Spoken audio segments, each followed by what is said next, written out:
confidants. Welcome back to another episode of Confidently Insecure, the podcast where we are absolutely sure we don't know everything. And you guys, I'm so excited for this episode because this is about a topic that is so close to my heart.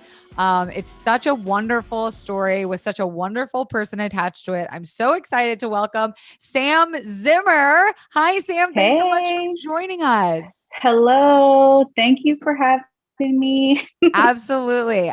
Just to give the confidants a little idea of what you do is you are a dog rescue extreme badass motherfucking go-getter rescue woman dog saving queen. Does that kind of encapsulate how you describe yourself? I'm slanging dogs. We pick them up, we trap them, chase them, feed them, dress them up, take their picture, anything to get them adopted. Oh my gosh. So I actually found Sam on TikTok. Her handle is at Street Life to the Sweet Life. And you kept coming up on my For You page because number one, I am a foster dog mom. I am obsessed with like the broken, sick, dirty ones that like nobody wants. And I work from home, so it's very easy for me to foster. But because I have such a travel lifestyle, it's hard for me to say like, I'll keep one. Plus I feel like the more I foster, the more I have room to save more. So that's like the mentality I go into it with. Definitely. So when I came across your page, I was like, oh shit. This chick is on another level with your rescue and ability to like change the game of like overpopulation of dogs. Like, can you tell me just a little bit about what the problem is and how you got involved in rescuing? Yeah. So I've been rescuing dogs since 2012 in Houston, and I got involved just because we started transporting dogs. So people would say this dog needs a ride from, Nacogdoches to Houston in order to get it to its foster. So we started doing that, my dad and I, and then it really started whenever I saw this little dog at a Walmart and I couldn't catch it. And so that's when I got my first trap. And if you've ever trapped dogs, it's the most addicting thing ever, waiting for the trap to shut. Yeah. And right when the door shuts, the dog's life has completely changed. So it may be, reuniting it with the family that's been missing it for a while or finally getting it off the street. So well, I wanted to stop really quick before you keep going, because when I looked at your profile and you talked about Houston and the amount of dogs that are running free, I almost didn't believe it. I was like, what do you mean there's just a bunch of dogs roaming the street? This is like a serious problem. Yeah. I mean, there's parts of town where it's not uncommon for everybody to see 10 to 15 dogs in a pack running around. If there's a female in heat, you're going to see a ton of dogs. And there's just not enough resources here for people to get their animals fixed. There's a huge backyard breeding problem. And animal control's not picking them up faster than they're procreating. Right. So there's just dogs. I mean, there's parts of town that people wouldn't believe. And that's where we go out to pick them up because of the ones that are usually the most in need. Those are the ones that are injured or just been struggling on the street. So it's hard because, we've had the Super Bowl in Houston, and Houston's one of the coolest places to come for food. And then you take a wrong turn and all of a sudden you're in like Stray Dog City and people are like, what? Yes. I mean, truly, I had no idea that this was a thing. Like I have worked with rescues and shelters where of course someone will come and like dump a box of puppies or like, bring their dog because of the behavioral issues or whatever. Like I've seen those stories and I've had to try to teach myself not to judge that because I don't know their situation. Right. Yeah. Like I'm always trying to be like, unless I actively see it, I can't really judge why the owner has to like rehome or whatever. But sometimes I'm a little bit like, I know your type. Yeah. And that's the hardest thing here in Houston, because you'll drive through a neighborhood where people are barely able to take care of themselves and they'll have litters of puppies. And someone explained it to me with, this is like the like most, I guess, positive thing in their lives is to have a litter of puppies, but they don't realize that they're contributing to a huge issue. And these people are in poverty, suffering. They have no resources even for humans. And then you throw on top of that a bunch of animals that are eating other dead animals to survive. That happened not even a week ago is when I saw that on my way home. But it's just people here, we need like 1,000 spay neuter buses. Seriously. I mean, I'm getting a little ahead of myself. I want to know like where did your love of animals come from? I have loved animals since the day I probably understood what a dog was. Every birthday, Christmas, everything. They asked me what mom wanted for Christmas. I would say mom wants a dog. And that's what we begged for. We begged for a dog. And I don't know how that even happens, but I've always loved dogs. I would kind of plan my sleepovers only with friends that had animals because we didn't have them until I was older. Yeah. That's so fun. I mean, I have a similar story too. You mentioned you started kind of rescuing with your dad. My dad is where I got my love of animals from too. I mean, my dad will literally cry. I've said this on the podcast before when I interviewed him. He will cry at like a Purina commercial. Like his heart is just people, no thanks. Dogs, animals, kitties, like his heart is so open. And I think that's it was kind of passed down to me, right? Like there are dog and cat people. It's gotta be genetic. It's gotta be genetic. And I think what happens is a lot of people, exactly to what you're saying, is like they go buy a dog because they're trying to please somebody in the family, or they think it's going to be, the family dog or the kid's best friend or whatever. And no one really recognizes the responsibilities, and fostering will teach you that. Like whenever my friends are like, I think I want to get a dog, I'm like, foster first, foster different kinds of breeds. Take a cat, take a friggin' bunny, just try it out before you go full force. Because what happens, I mean, do you see a rate of like rehoming happening often with dogs, or is it mostly just like behavioral health coming back? Sometimes a lot of times that I see people rehoming is usually when they have a kid and the dog's not quite the center of the attention anymore. So that, and sometimes when the dog bites the kid, but I know a lot of people that don't rehome for that reason too. So exactly. And what is this your full-time job? No, so I'm actually an accountant, which pays for dogs. Oh my God. So you have a full-time job, and then you are able to amass over 700,000 followers on TikTok while rescuing dogs in your spare time. And that's the funny thing, because my boss just thinks it's hilarious. Like we're all accounting nerds, financial reporting. And she'll just always bring up like, Sam's got a lot of followers on TikTok. Oh my God. What's that been like for you? Like, tell me the TikTok inspiration and growth and how that's kind of changed your life. So I'm 35, and I think that I thought TikTok was mostly for kids and dancing and ring lights. And I was like, I'm not buying a ring light. I'm not doing it. I actually bought one. I had to buy one the other day. But I got on and I was like, you know what? 30-second clips telling little dog stories. I already do it on Facebook. I have a lot of friends on Facebook that follow and they donate. And I liked the fact that you could have music with the TikToks. And sometimes the music is what really brings out the emotion of the story. And if you pick the right song, that video is really going to speak to a lot of people. I mean, coming from someone who worked at BuzzFeed for 5 years, I know that cats and dogs crush the internet. Like that is the bread and butter, but you're not just doing it for views. You're not doing it for, look at this cute thing. You're educating people. Yeah, I want people to know that Houston's definitely like one of the top world-class cities, but we struggle when it comes to homeless pets. Right. And we would love to have unlimited resources to provide spay neuter to people that want it and can't afford it. And also sometimes people see that they can adopt a dog from the South and they live up in the North, say in New York, and all of our dogs travel from Houston to Wisconsin. Wow. So, and then also it's kind of cool being on TikTok because you can kind of get people to help you name the dogs. Aww. And they get really invested in a particular dog's story and they want to see that dog go from like shy, scared to just running around the yard crazy. Yeah. And I like telling stories like that, and I like videotaping pretty much everything. So I mean, there's no doubt you're gonna hit 1 million followers soon. And does that blow your mind of just like, what do you do with that? Do you have people reaching out trying to help solve the problem?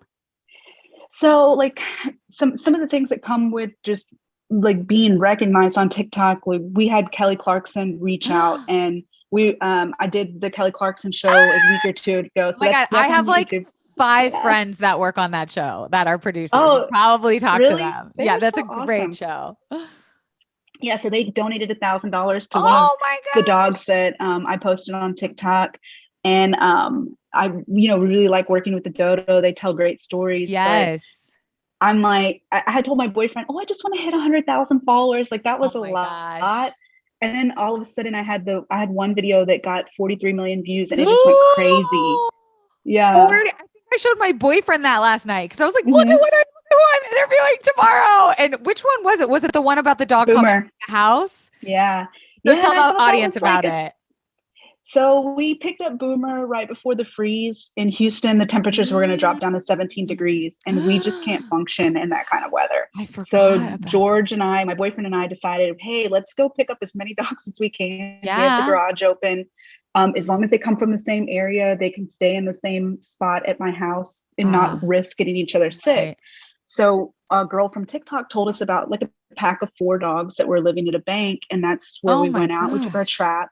Yeah, we picked up Boomer, another pit bull, and a little short dog that's really cute.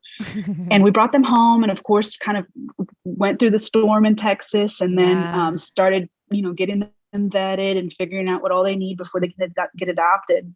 And we had Boomer out in the front, separated, and he was outside going to the bathroom. And I tried to get him to come back in, and that's when I realized like he had probably never lived inside. And so he was so scared and he was being really cute. But Oh now my he's gosh. inside all the time. Yeah, that video just captured the hearts of so many people of like you encouraging him to come inside the home. And he was just pawing and not so sure and a little sketched out. Like totally. I love the videos you make. I think they're so impactful in a way that's not preachy or like PETA-y, where you don't make people feel bad about it, which I think is it's an important type of advocacy. So I like totally applaud the work you're doing. Not everybody wants a rescue dog either. It's okay for people to go to a reputable breeder, but there's a lot of great, people that have spay and neuter contracts, chip and take all their dogs back. Those are not the people's. We don't find those dogs on the street. No, it's like the backyard breeders that are kind of the problem, right? Oh, big time. Or just unplanned litters that happens all the time. What is the breed you see the most that you rescue?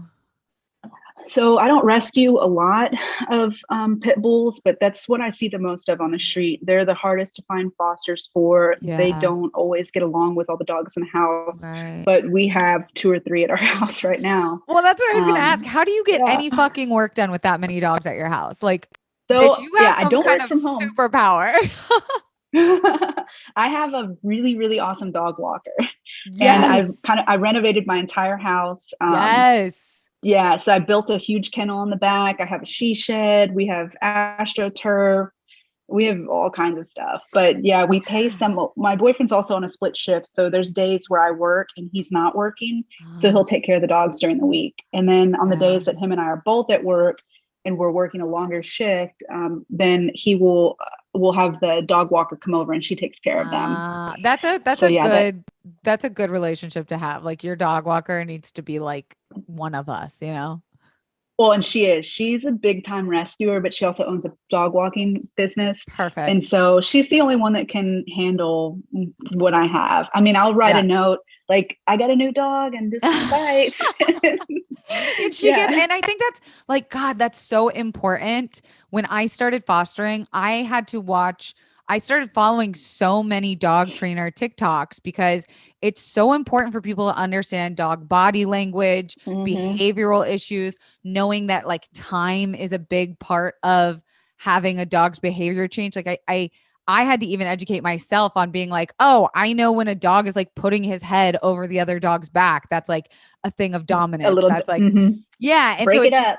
Yeah. And so I encourage people to go to TikTok and just like follow some of these trainers, which I know trainers can be a little bit controversial. Like one of my dog trainers said the only thing 2 dog trainers can agree on is that the other one person is wrong. And I thought that was so funny. But I mean, it kind of ties into what you do. I have seen hater comments in your videos, like hello, I've been on the internet 10 years. I completely understand. Like there's haters fucking everywhere.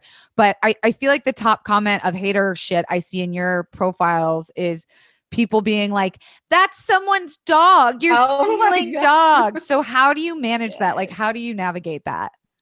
So haters on TikTok are what blow you up. Like if you have someone in there arguing in your comments, it's only going to drive the engagement and the There views you go. up.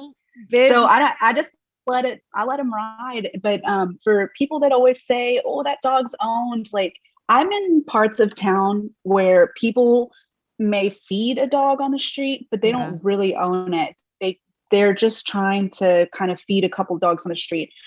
I usually typically, and I'm not putting this on TikTok, but I'll walk around and ask, hey, is this anybody's dog? Yeah. And they'll tell me, hey, he lives at that house down there, and I won't take it. Yeah. But the ones that I have taken, I know they're not anybody's dog. And, right.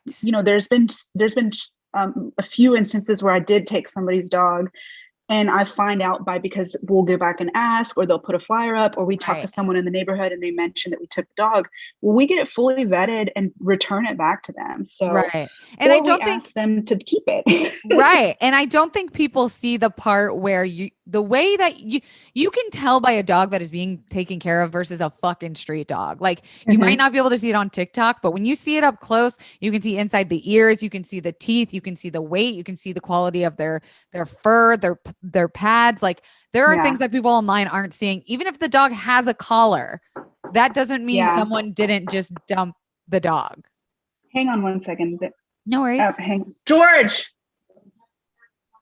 I'll pause this. Play back. Okay, so we're back recording. Hey, maybe I put a little ad right there in that space. Maybe that was like a little ad read. Wasn't that such a great ad? Sorry. No worries at all. We know you are a busy lady. So where were we? We were talking about even if a dog has a collar, doesn't mean not someone dumped them. There's signs when you're looking at the condition of the dog that it's obvious that someone's not taking care of it. It's dirty. It has lots of fleas. It's missing hair. And those are not things that they could be charged with neglect, but it's obvious that they're not taking care of the animal. And sometimes people will either let us know that it's their animal and we'll help them with vet care, or they'll say, yeah, you can go ahead and take this animal. But you can't fit that in a 60-second TikTok. No, so I just let them think that I steal a bunch of dogs. You're like the Cruella de Vil. You're stealing the dogs to do what? Make a fur coat? No, bitch.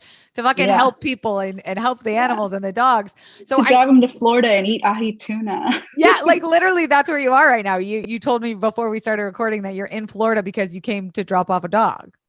Mm-hmm. Like, I don't understand how this isn't your full-time job when you are going to definitely hit 1 million followers on TikTok. Like, do you plan on ever going full-time into this work? I mean, if your boss is listening, never mind. Yeah. But No, I mean, I really like my job. For TikTok, like, there could be, I guess, opportunities to make money, but that's just an opportunity for me to make money to like spend on dogs. So you can monetize to a creator fund, and all the money that I've made from that, especially with the video that got a ton, that's paid for the surgeries of dogs that I picked up. So I turn around and give it right back to the rescue group because I have a normal job. But that's so fucking humble, man. Yeah, well, and it's expensive. I mean, that's what I was going to ask. It's expensive. I've picked up 2 or 3 dogs in the last 2 months that their vet bills are up to $5,000 now, and it's not life-threatening things, but it's procedures and stuff that they need in order to live a quality life. But I had a foster. Pays that. I mean, that's incredible. I had a foster that had entropion, where his eyelashes grow into his eye, and the shelter was like, it's not necessary, so we can't pay for it. And I took that dog the next day to a low-cost vet and was like, fucking do it. I don't care. Like, this dog needs to be able to see. And then he got adopted out 4 months later, and we're still friends, and I still get to see him all the time, and I love him. And the confidants know it's Barry, my old boy. And then we had Gary, and then Pogo. I want a dog named Gary. That's you gotta, and he's got to be a chunky piece of meat. He's got to be like like a really chunky boy. Speaking of finances, that was definitely one of my questions. Is I think people are like, how much does it cost to do what you do? Because you said you're putting everything right back into the dog. So like, are you at a place now where you have enough followers where you're able to maintain like a good, steady affordability of care? So for just the basics of any dog that we pick up, it's if they need just spay, neuter, vaccinations, microchip, it's usually around $200. Wow. Yeah, just for a healthy dog. That's a healthy dog. That's nothing extra. Holy shit. And I think they do in LA for like $25. Well, the 200 is for the vaccinations, the microchip, a heartworm test, preventions, the collar, the oh my God. wormer. It just adds up real quick. And if they have heartworms, which all of the dogs in Texas pretty much have heartworms if they're not kept on prevention, that's anywhere from $300 to $500 to treat. So it's like, okay. So when we get a dog that doesn't have heartworms, we're excited. Yeah, I know. No kidding. Like, especially kittens too. That's another big thing is like people get kittens and then they're like, you sold me a fucked up cat. And then I've seen that happen. Confidants, I am so hyped to launch the announcement of this sponsor. It is the one, the only, the sustainable, the fashionable, the amazing Poshmark. If you didn't know, I've had a closet on Poshmark for quite a long time now. My username is KD17171717 because when I signed up, that's how long ago it was that I was like, I used zeros and ones. I don't know. I didn't just use my name like a normal person. But listen, I've been posting clothes there on Poshmark forever. And because I'm about to move, y'all know I am about to clean out my closet and sell some items. I'm going to be adding them soon. So download the app and use my referral code CI Podcast and you're going to get $10 off your first purchase, baby. That's like a whole outfit on Poshmark. You can get Lululemon, Nike, Louis Vuitton for up to 70% off. Tons of lightly used or brand new items with tags on Poshmark. I have a ton of stuff with tags that I never wore. They're going up there. It's so easy to use. Make sure you download the app. It's so easy to list. You just snap a few photos and then you add some details about the items you're selling and boom, it's so easy. You guys know that I am adding to my Poshmark closet and there are still a few items for sale. I have made over $2,000 so far on Poshmark and they have every brand that you can think of. So download the app and listeners of Confidently Insecure get $10 off your first purchase. Just enter the invite code CI Podcast when you sign up. That's invite code CI Podcast. My sweet, sweet confidants. I just had to take a quick second, pause on the pod, one real quick second, just to talk about my most favorite thing, which is therapy, with my most favorite company, which is BetterHelp. Y'all know I am constantly preaching about BetterHelp, which is an online therapy app website you can download right now and get matched with a licensed professional counselor in under 24 hours because I truly believe in it. I use it every single week. Shout out to my therapist, Kim.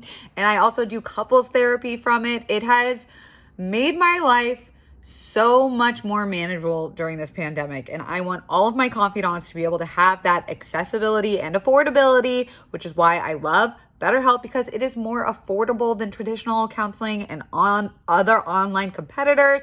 And they deal with all sorts of things like anger issues, LGBT, family life, sexuality, relationships, sleeping, trauma, you name it.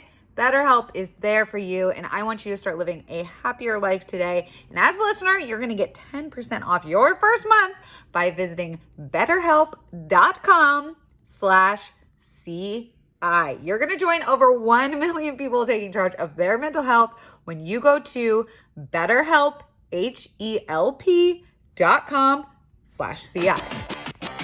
So when there, let's say there is a cost that is like pretty heavy and you don't have the funds to support it, do you immediately go out to TikTok or Facebook, or do you have a rescue that kind of covers it? Or so all the dogs that I take in are under rescue, a nonprofit, so that people, when they donate, they're confident the money's going straight back to the dogs, and then they can claim it on their income taxes as a charitable contribution. But any dog that we get, we have all the money in the rescue to be able to pay for it. And if it's something that's expensive, then I'll go ahead and make like a fundraiser on Facebook and link it up on my webpage for people following on TikTok.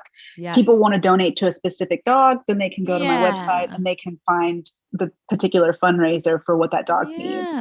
And so far, every dog pretty much has gotten all of the surgeries that they needed covered by people from Facebook, and also a lot of the people on TikTok that see these dogs and like fall in love with them. Well, so the rescue we had talked about was Lola's Lucky Day that you work with a lot, like primarily the most. I'm sure you have your fingers in a bunch of rescues. I'm kind of the same way. I'm like 2 hours north, 2 hours south. That's the bubble. Does Lola's, whoever Lola is, just absolutely love the fact that you've been able to spread the word like this? Are they just so grateful that you're able to like make these TikToks and they love it. I mean, whenever you run a rescue like our founder, you just don't have a lot of extra time. So if you have someone kind of on the side doing a lot of creative things that can get exposure for dogs, then they love it. They've used it to talk to people about getting our logo on a beer can, and we would get 10 cents of every can or something. Oh my gosh, but that's such a fun fundraiser for the dogs. Yeah, so there's a brewery down in Galveston that they'll donate a particular they'll put your logo on the can and donate. And so he brought up that I had a certain amount of followers and that I would absolutely promote it. It's 100% a sales tool. I think they should even put a picture of the dog you're supporting on the beer can, so you can be like, I want a Boomer or a Riley or whatever.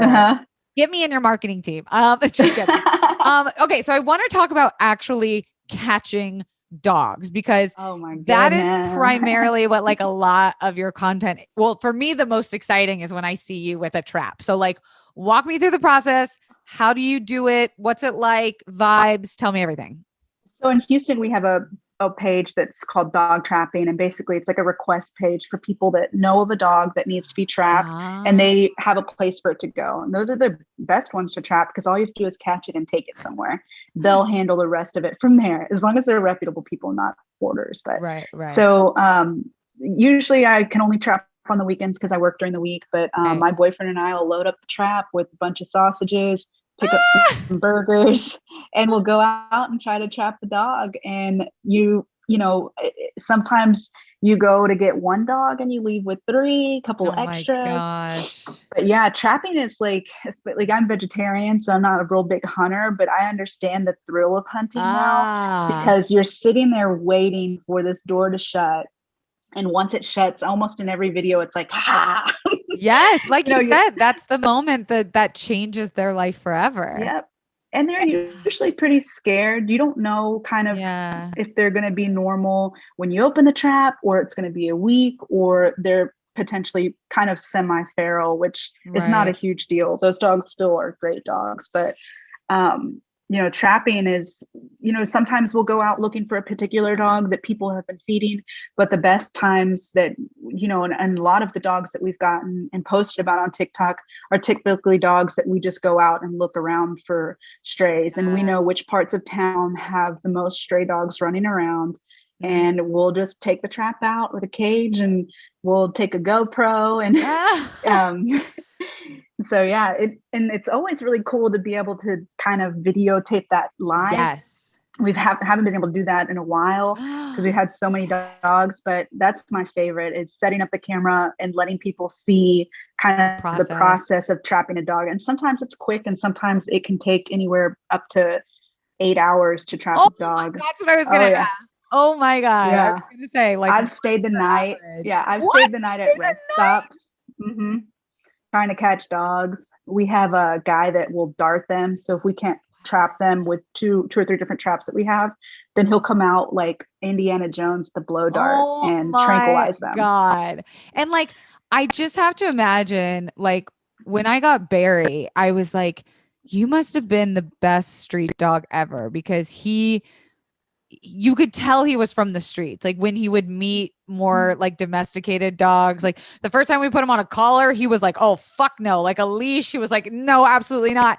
And I was like, you were probably like okay on the street. I mean, you lived with your eyelashes growing into your eyeball for 2 years of your life, but I don't think people understand how much better their life will be in a loving, comfortable home. And it's funny that you say that, because we'll run into situations where people will be feeding a lot of dogs, and we'll come in, I drive a nice SUV, and I'll come in with my trap and they'll think that we're coming just to take all their street dogs. And they think that the dog's out there happy and they don't want us to mess with them. So sometimes it takes a little bit of education on our part to tell them, like, this is not a good life for this dog. You know, and that's kind of the hard part, is trying to talk some of these people out of giving up these dogs that they've fallen in love with on the street, but they don't want to actually bring them in. I'm like, then adopt them. Like, fucking then do it, bitch. Like, don't complain. Yeah. And it's always like the rural parts of like the outskirts of Houston, country folk. Like, that dog has been living out there for 25 years, you know, like, I'm like, no, it hasn't. And but, it needs help and probably has heartworms and it's like fur is falling off. But like, and all these dogs that we get, they have pellets in them. They have old fractures that have healed them properly. So sometimes it's frustrating, but you have to kind of put on your nice face and try to explain to them why this is not a good thing. Well, so you've been doing, I mean, I found you on TikTok probably a couple months ago. What is like the plan? Like, what is the dream? What's the 5-year, you know, I don't know. I just want to know what's to come with you. I just want my dog's medical bills covered. I want to be able to like pick up a dog, and no matter what it needs, everybody kind of rallies together. There's enough of a following that money is not an issue when it comes to fixing some of the dogs that have more complicated, you know, medical issues. Like Boomer has a torn ACL, he has heartworms. His medical bills are probably closer to probably like $4,500, $5,000. And all of that's covered, you know, through donations, through Kelly Clarkson gave him $1,000 because he's super cute. She could have covered that whole, she could have covered all of that. But yeah, she donated, and everybody from TikTok donated, and no, I mean, it seems like it's just getting started, even though this is something you've been doing for a long time. Like, social media has that way of propelling people and businesses and causes in a meaningful way, especially like right now. I think after the year we just fucking went through, people are really looking for those impactful you know, places that they can donate and feel good about it and bring the community together. So I guess my other question is like, how can people, and the ones that are listening to this, we have a big audience in Canada, we have a big audience in the UK, like, how can people get involved, maybe not only by donating, but how can they get involved in their communities with, you know, if we don't even know that there's a problem with strays and overbreeding and things like that? I think that sharing some of these stories from especially the South of the United States for awareness is a huge help. And, you know, some of the biggest animal supporters, just looking at people that send stuff through the wish list, are from other countries, because these countries are not there. They don't have the problems that, you know, Texas does when it comes to animals. And so they're surprised, and then they want to support by, you know, donating food or collars or anything off the wish list, or just to the medical fund. So sharing these stories is good because it brings awareness to people, you know, that you're in your circle that's not exposed to some of this, you know, what's going on down here. It's awful. I mean, you know, I think when people think of the, you know, the stray dog market, I don't know what the better word for that is. I think a lot of people think of like the East, or like, you know, Asia, parts of China that have the overpopulation and the street dogs. I know BuzzFeed has done a couple of videos about going over there and helping them get to America. And it's like, do you ever feel like it's too much? Like there's too much to handle and take on? Like, will the problem ever be fixed? Yeah, I would I would love to never have to rescue another dog. But, you know, it's when you're volunteering and giving back, that's kind of one of the things that will make you the most happiest. And so it's sometimes really sad to go through, you know, losing a foster dog that you didn't have for a short amount of time. But, you know, like you said, when you get updates from adopters and you know that you pulled that dog off the street and completely changed the trajectory of this dog's life, that's what's pretty awesome. And so when the adopters, you get that on crack, like you get that times 100. Like, I know how good I feel about it. You must just be the most fulfilled person. Yeah, I mean, I have a ton of people. I mean, some of my adopters are the biggest supporters. They're donating. They're really excited about, helping another dog or adopting another dog from Texas. But adoption updates are like the best. Truly, like I got a good slew of them over Halloween, like where they all dressed their dogs up. And it was like 1 week, all of them had texted me pictures of all the dogs dressed up. And I was just like, oh, I'm sobbing. And like, I always know when it's time again to foster. Like sometimes work will get really crazy or I'll be out of town. And it's like, it's videos like yours and, other people that I follow that really call out to my heart and make me go like, okay, if I can just provide, it's better that they're here than in the shelter is how I think about it. Even if it's just a week or 2 weeks or a month. And I think that that's the other part about people being afraid to get involved in this is because they're like, I would keep them all. I would always keep them on. It's like, you think you would, because that's how I felt. But if you go in with the mindset that this is not your dog, no matter what, and you are just there to be like the middleman between forever and a shelter, that's like what I tell people. Cause I have friends all the time that are like, I don't know how you do that. And I'm like, the first was the hardest. And then now it's just like addicting almost. Exactly what you said. Right. Yeah, it's definitely addicting. And, whenever you're fostering, you're basically learning all about this dog to be able to find out what its perfect home is. If they're in the shelter, you don't know if they like to play with toys or if they're loud in a kennel. You're teaching them kind of how to live in a home. So you're setting them up for success so that they can transition to their next house. And, the people have a better chance of keeping them because you've kind of fine-tuned them a little bit. And it's so funny. Like I had to like reel myself in a little bit because I would train the dogs to a point of like when they would go to their adopters, I'd be like, okay, here's how he functions. This is what he responds to. Make sure you keep up with this. And they're all like, okay. Like, I think I would go a little too hard on the training, but it's like Gary's bilingual now. Yes. He only answers to German commands. But I wonder, how many dogs do you have? I own about 6 dogs, and then I have a couple of floaters that are just badly behaved dogs that I really want to get adopted, but it's meant to take a really special person to adopt them. Yeah. But I have 6 of my own, but any given time, usually about 15.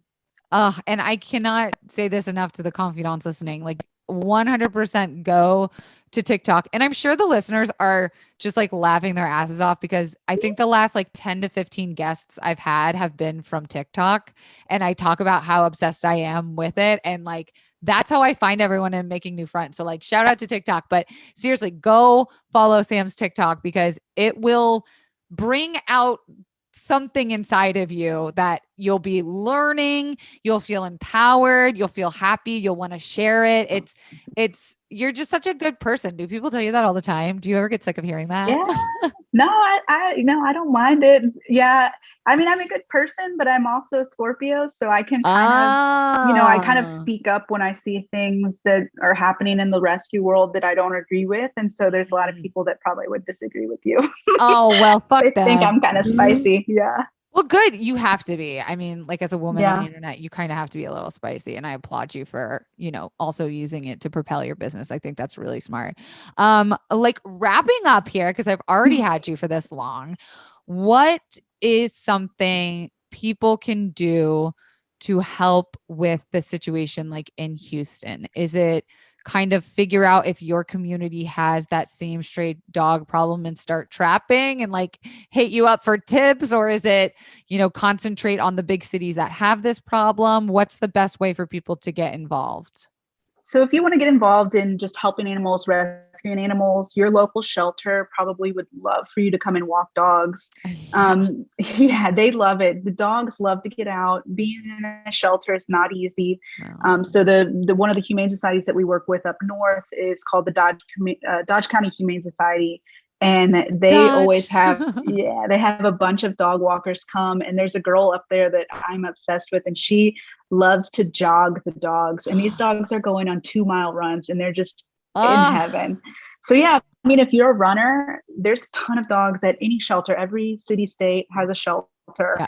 And these dogs are dying to get out and go for a walk, learn manners, if you are allergic to dogs, you could always help transport them to different places. Yes. You could run a TikTok for a rescue. If you love video editing, rescues would love to have help with, putting together a video. Oh yeah. That's probably the biggest thing. I mean, I always joke that, I'm not like one of the only or biggest rescuers in Houston, but I'm very good about posting about it. Yeah. We have so many people in Houston that do a lot of things and don't even mention or post about it. We have a lot of great dog trappers here. Wow. Yeah. I mean, that I didn't even think about it, that there were like more people out there like you. Yeah. And I'm like, come on, man, you got to get on TikTok, like make a video, but not everybody's as creative, or you have to pick the right music too. That's hard. That's a job in itself. I know. Yeah. Running social media is like a full-time job. That's why I have two lovely women. Hi, Brooke and Autumn. They run my social media account for this podcast, and I could not do it without them. It's like, I'm just so shocked that you have a full-time job and you do all of this, and I hope continued success. I can't wait to see where you grow. I have no doubts you're going to hit 1 million. And then what happens? I have no idea, but I'm so excited to follow your journey. And I thank you so much for taking time out of your busy schedule and travel schedule to educate us a little bit and tell us a little bit more about what you do. No, thanks for having me. I love talking about dogs. You're the kind of person I just want in my life. I love talking about dogs, period. So where can people find you and how can they donate? So I have my website matches my TikTok handle. So I have a website, streetlifetothesweetlife.com. And you can find everything there. You can find my Facebook page, my email address, the rescue group's website. It has every adoption partner that I work with. So my dogs go to certain places to get adopted. You could look up and apply to adopt any of the dogs through the websites that I have linked up there. Oh my gosh, this is great. It's like a one-stop shop landing page. Yeah, I was going to say, I hope we see some adoptions happen through this. I think it would be so cool. And it's good to know that you adopt out of state too. Yeah. So most of the places that I adopt to are in Wisconsin or Minnesota. That's usually where most the partners that we work up there, they don't have a lot of dogs like they do in Texas. So the people up there are more willing to adopt dogs with issues or black dogs or chihuahuas, as opposed to down south. Everybody wants a perfect little dog that, is fluffy. Can I say something controversial? I think we should just stop with the little white crusty fucking motherfuckers. I've never, those are the bad ones. I was attacked by one as a kid. So I have like this horrible stigma, and I can't believe I'm even talking shit about any kind of dog, but listen, it's my truth. I was attacked by one of those like little poodly crusty motherfuckers. Mm-hmm. I just think we should just stop it. Just stop it. Let's let them. They need to stop doodling everything. Everything's got to be doodled. No. Yeah. At home, we say we have a York shit. It's a Yorkie Shih Tzu. He was like a rehome, but I like coming up with the names like the Corgi Doodles or the Husky fucking lab mix. I mean, I saw the craziest dog yesterday. I saw a golden retriever basset hound. It had the body shape of a basset hound with the long ears, but it was all gold. And I was like, what am I looking at? Yeah. This is fucking crazy. I mean, that's a whole nother conversation. I just went on a tangent. In Houston, they have a lot of things called bassadors. Oh, they're Basset Labradors, but yeah, that's kind of a cool name. Maybe that's something. So maybe that's like a common thing. I mean, out here in LA, it's all Frenchies and little dogs, and then Huskies, which I think is insane because it's like 90 degrees. It's hot. Yeah. That is probably the dog we see the most in the shelters I volunteer at is like Huskies, and they're high maintenance. Oh, here's one of my rescue animals right here. This is Leo. He's a cat though, not a dog. I used to be a big cat person because I couldn't handle a dog, but now I'm older and stronger and wiser and I can do dogs now. Yeah. Awesome, we Sam. love cats too. Yeah, thank you so much again. And confidants, make sure to check out Sam's TikTok. Again, that's at Street Life to the Sweet Life. And don't forget to rate this 5 stars. If it's less than 5 stars, please don't rate it at all because I'm very sensitive. Speaking of sensitive, the merch is out. You can find that linked below. I love the sweaters and the candles. They are my favorites. And we will see you next week. Bye.